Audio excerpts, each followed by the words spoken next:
ജർമ്മനിൽ എങ്ങനെയാണ് എണ്ണുകയെന്ന് നമുക്ക് നോക്കിയാലോ. അപ്പോൾ എളുപ്പമാണിത് പഠിക്കാൻ വേണ്ടിയിട്ട്. 1 തൊട്ട് 10 വരെ എങ്ങനെയാണ് എണ്ണുക നമുക്ക് പഠിച്ചു നോക്കാം. 1 നമ്മൾ eins എന്ന് പറയും, 2 zwei, 3 drei, 4 vier, 5 fünf, 6 sechs, 7 sieben, 8 acht, 9 neun, 10 zehn, 11 elf. 10 വരെ നമ്മൾ കാണാതെ പഠിക്കണം. 11ഉം 12ഉം കുഴപ്പമില്ല.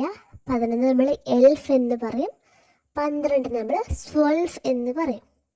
ഓക്കെ, അത് കഴിഞ്ഞിട്ട് 13 തൊട്ടിട്ട് 19 വരെ ഏകദേശം ഒരേ പാറ്റേണിലാണ് വരിക.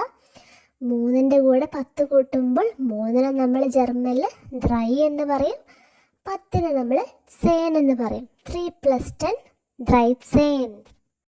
14നപ്പോൾ 4 + 10 14 ഫിയർസേൻ എന്ന് പറയും. 15ന് നമ്മൾ ഫ്യുൺസേൻ എന്ന് പറയും. 16നും 17നും ഒരു പ്രത്യേകതയുണ്ട്. 16ന് നമ്മൾ സെക്സ് എന്നാണ് പറയുക.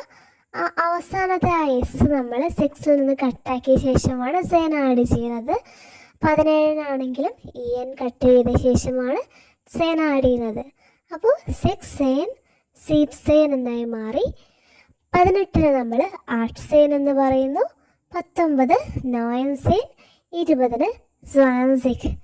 20, 30, 40, 50, 60, 70, 80, 90, 100 ഇതൊക്കെ ഒരേ പാറ്റേണിലാണ് പോവുക.